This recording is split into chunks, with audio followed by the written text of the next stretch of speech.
सुनीता है और मैं एक कंपनी में काम करती हूँ। मेरी उम्र 25 वर्ष है और मैं अब तक सिंगल हूँ। लोग अक्सर मेरी तारीफ करते हैं और कहते हैं कि मैं बहुत खूबसूरत हूँ, लेकिन मेरे लिए केवल बाहरी सुंदरता मायने नहीं रखती। मुझे जीवन में एक ऐसा साथी चाहिए जो मेरा सम्मान करे और मुझे समझे। पिछले कुछ समय से मेरे ऑफिस के एक सहकर्मी रोहन मेरे दिलो दिमाग पर छाए हुए हैं। रोहन के साथ काम करना हमेशा बहुत अच्छा लगता था। हम दोनों अक्सर एक ही प्रोजेक्ट पर काम करते थे और हमारी आपसी समझ भी काफी अच्छी थी। रोहन का स्वभाव बेहद मिलनसार और हंसमुख है। वह हर समय मुस्कुराते रहते थे और ऐसी बातें करते थे जो न सिर्फ मजेदार होती थीं, बल्कि मेरे दिल को छू जाती थीं। उनकी संगत में मुझे एक सुकून सा महसूस होता था और उनके साथ समय बिताना हमेशा खास लगता था। काम के बाद कभी कभी हम साथ में बाहर भी जाया करते थे। ऑफिस के पास के किसी रेस्टोरेंट में बैठकर खाना खाना और हल्की फुल्की बातें करना हमारे लिए आम बात थी। इन छोटी छोटी मुलाकातों ने हमारे बीच एक खास रिश्ता बना दिया था। लगभग 1 साल तक साथ काम करने के बाद एक दिन रोहन ने मुझे अपने दिल की बात बताई। उसने मुझे ऑफिस के बाद मिलने को कहा। मैं थोड़ी उलझन में थी, लेकिन फिर भी मैं गई। जब मैं वहां पहुंची तो रोहन ने मुझे प्रपोज किया। उसने कहा, सुनीता, मुझे तुमसे कुछ कहना है। मैं पिछले कई महीनों से यह सोच रहा हूं, लेकिन अब और नहीं छुपा सकता। मुझे तुम बहुत पसंद हो। तुम्हारी खूबसूरती ही नहीं, तुम्हारा स्वभाव, तुम्हारी मेहनत और दूसरों के लिए तुम्हारा सम्मान मुझे बहुत आकर्षित करता है। क्या तुम मेरी जिंदगी का हिस्सा बनोगी? क्या तुम मुझसे शादी करोगी? उसकी बातों ने मुझे अंदर तक छू लिया। उसकी आंखों में सच्चाई और उसके शब्दों में गहराई थी। मैंने बिना कोई झिझक हाँ कह दिया। उस पल मुझे लगा कि मैंने सही फैसला लिया है। उसके बाद रोहन ने मेरे परिवार से मिलने की इच्छा जताई। उसने कहा, अगर हमें अपने रिश्ते को आगे बढ़ाना है तो मैं पहले तुम्हारे परिवार का आशीर्वाद लेना चाहूंगा। मैंने उसकी बात से सहमति जताई और उसे अपने घर बुलाया। जब वह मेरे घर आया और हमारे रिश्ते के बारे में बताया, उन्होंने हमारे प्यार को सम्मान दिया। रोहन के परिवार वालों को भी मैं पसंद आई। अंत में 2 परिवारों की सहमति से हमारी शादी तय हो गई। शादी की तारीख 20 दिन बाद तय हो चुकी थी और घर में तैयारियां अपने चरम पर थीं। हर कोई अपने अपने कामों में व्यस्त था। रिश्तेदारों का आना जाना शुरू हो चुका था और घर का माहौल पूरी तरह से उत्सवमय हो गया था। शादी का हर पल मेरे लिए एक सपने जैसा था। हालांकि इन सब के बीच मैं अपनी नौकरी से छुट्टी नहीं ले पाई थी। निजी कंपनी में काम करना हमेशा एक चुनौती होता है और वहां छुट्टी मिलना आसान नहीं था। इसलिए सुबह ऑफिस जाना और शाम को शादी की तैयारियों में परिवार के साथ जुटना मेरी दिनचर्या बन चुकी थी।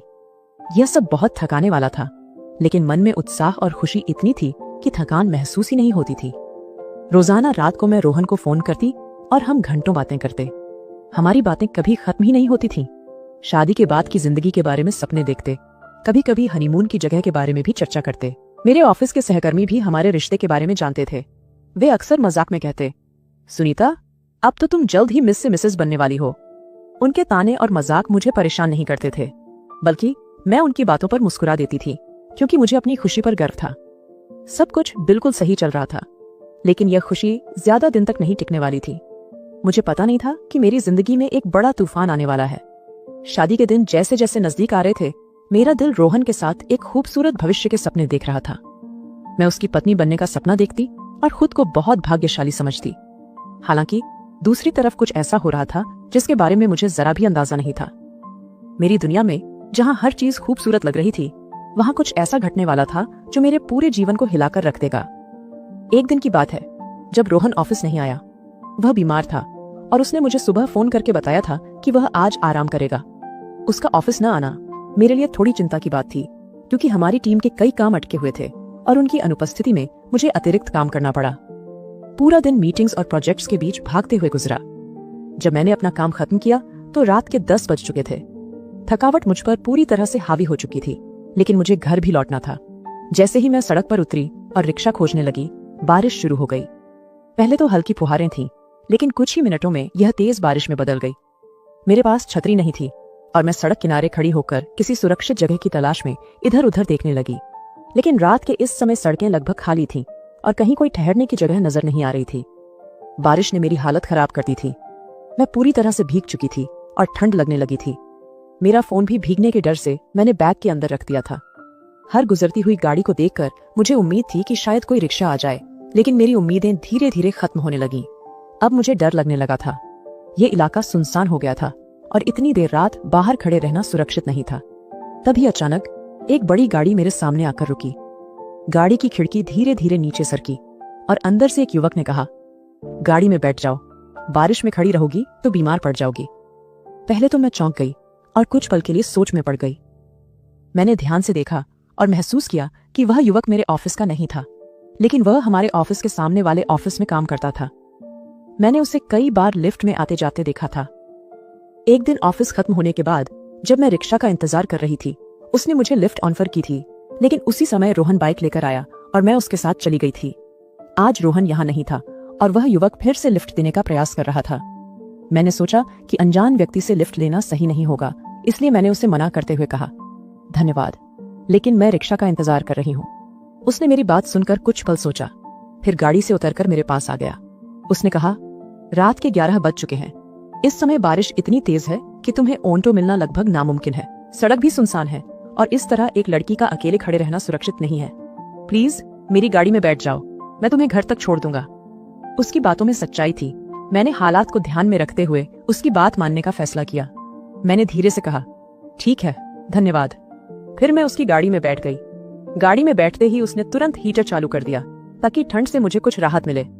उसने मुस्कुराते हुए कहा, तुम बहुत भीग चुकी हो, अगर तुम चाहो तो मेरे घर चल सकती हो। मेरा घर यहाँ से पास ही है। पहले वहाँ चलो, कपड़े बदल लो और थोड़ा आराम कर लो, फिर मैं तुम्हें घर छोड़ दूंगा। इस बारिश में ठंड लग सकती है। मैं उसकी बात पर विचार करने लगी। बारिश इतनी तेज थी कि घर पहुंचने तक मैं और ज्यादा भीग जाती। यह सोचकर मैंने उसकी बात मान ली। मैंने धीरे से कहा, ठीक है, अगर यह कोई परेशानी नहीं है तो मैं तुम्हारे घर चल सकती हूँ। कुछ ही मिनटों में हम उसके घर पहुंच गए। उसने मुझे ड्राइंग रूम में बैठाया और तुरंत एक तौलिया लाकर दिया। उसने कहा, तुम यह तौलिया ले लो, अपना सामान यहाँ रख दो और थोड़ा सुखा लो। उसके बाद वह मुझे अपने कमरे में ले गया। कमरे में सब कुछ बहुत व्यवस्थित और साफ सुथरा था। उसने अपनी अलमारी खोली और वहां से एक शर्ट और पैंट निकालकर मुझे दी।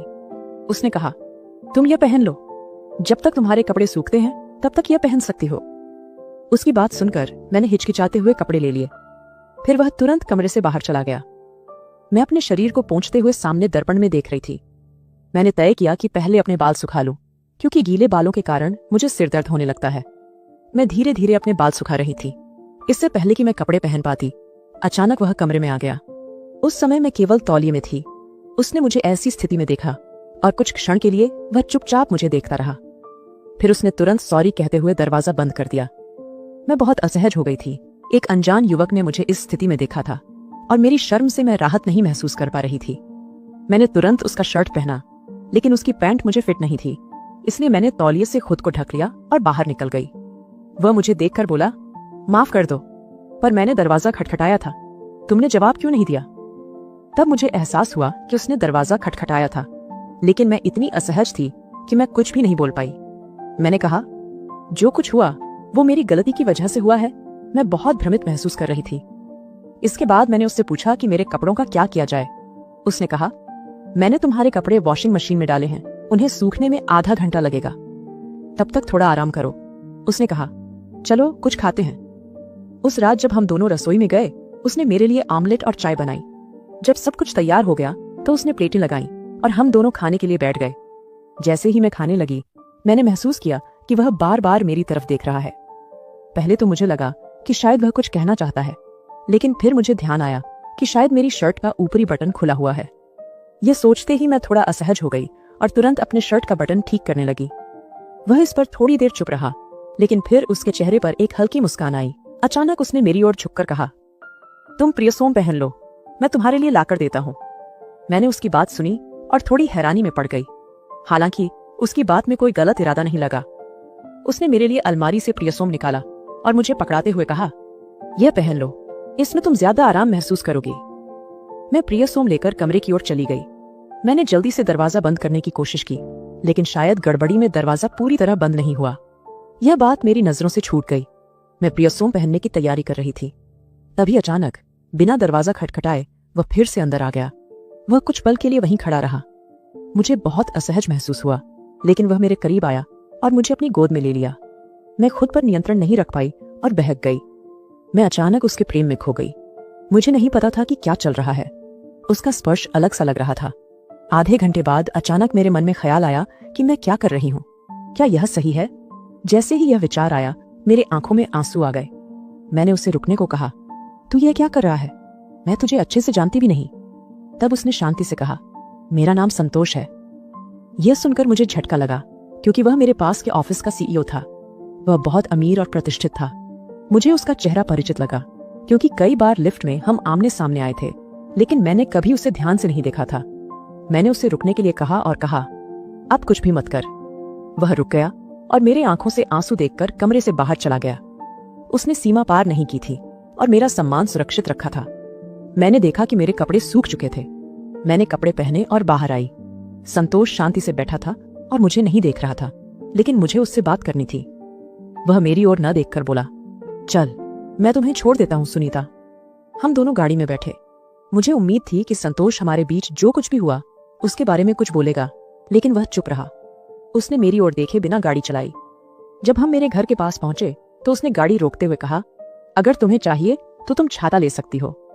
मैंने उसकी ओर देखा और वह शांत था। उसने अपनी पर्स से एक कार्ड निकालकर मुझे दिया। मैंने कार्ड लिया, लेकिन उसके न बोलने से मैं असहज हो गई। अचानक मैंने खुद को रोकने का फैसला किया। मैं गाड़ी से उतरकर घर में आई। अपने बेडरूम में जाकर मैं आधा घंटा विचार करती रही।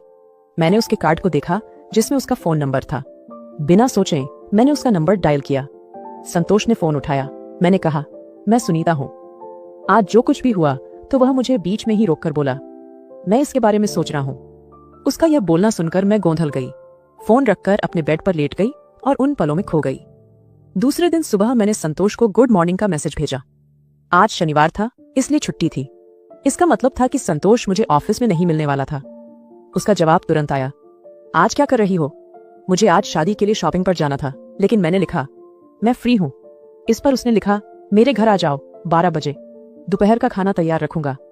मैंने घड़ी देखी, 10 बजे थे। मैं तुरंत तैयार हुई और अपने माता पिता को बताया कि मैं शॉपिंग पर जा रही हूँ। असल में मुझे संतोष से मिलना था। हमारे बीच जो हुआ उससे मेरे मन में गड़बड़ मच गई थी। मैं 12 बजे उसके घर पहुंची। उसने मुस्कुराते हुए मुझे अंदर बुलाया और कहा, खाना तैयार है, पहले खा लो, फिर बात करेंगे। हमने खाना खाया। खाने के बाद मैंने कहा, संतोष, कल जो कुछ हुआ वो कैसे हुआ मुझे नहीं समझ में आया, लेकिन मेरा विवाह तय हो गया है और 20 दिनों में शादी होनी है। यह सुनते ही उसके चेहरे पर गुस्सा और दुहक स्पष्ट हो गया। वह कुछ समय चुप रहा। जब मैं जाने लगी तो उसने मेरा हाथ पकड़ा और कहा, अगर तुम अपना विचार बदलती हो तो मैं यहाँ तुम्हारी प्रतीक्षा करूंगा। उसकी आंखों में उसके लिए प्रेम का एहसास हो रहा था। उसका एक साधा स्पर्श भी मेरे पूरे शरीर में एक अनोखा कंपन पैदा कर रहा था। मैं नहीं समझ पा रही थी कि मैं इतनी कमजोर क्यों हो रही हूँ। अचानक मैं उसके पास गई और उसे गले लगा लिया। उसके शब्द और भावनाएं मुझे आकर्षित कर रहे थे। मैंने उसे छोड़ने के लिए कठिनाई से खुद को रोका और फिर से रोहन के साथ शॉपिंग में व्यस्त हो गई। रात को घर लौटने पर रोहन का फोन आया, लेकिन उस समय मुझे उससे बात नहीं करनी थी। हमारे बीच फोन पर जो रोमांस होता था वह मुझे अब महसूस नहीं हो रहा था। मैंने उसे कहा, रोहन, मैं बहुत थक गई हूँ, कल बात करेंगे। इतना कहकर मैंने फोन रख दिया, लेकिन सच तो यह था कि मैं संतोष को फोन करना चाहती थी। फोन उठाते ही उसने पूछा, आज क्या किया? मैंने जवाब दिया, मैं रोहन के साथ शादी की शॉपिंग में बिजी थी, लेकिन तुमने क्या किया? वह बोला, मैं सिर्फ तुम्हारे विचार में खोया हुआ था। उसने कहा, अगर कल टाइम हो तो प्लीज मेरे साथ खाने आना। मैंने उससे साफ साफ कहा कि मैं नहीं आऊंगी, तुम्हें पता है मैं शादी करने जा रही हूँ। यह कहकर मैंने फोन रख दिया। लेकिन अगले दिन पता नहीं मुझे क्या हुआ, दोपहर के 12 बजे मैं उसके घर पहुंची। संतोष ने मुझे देखकर हंसते हुए अंदर बुलाया।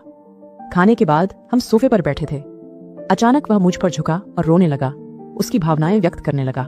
उसने पूछा, तूने कल कहा था कि आएगी नहीं, तो आज कैसे आई? क्या तुझे भी मेरे जैसा ही महसूस हो रहा है? फिर ये दूरी क्यों? चल इसे मिटा दे।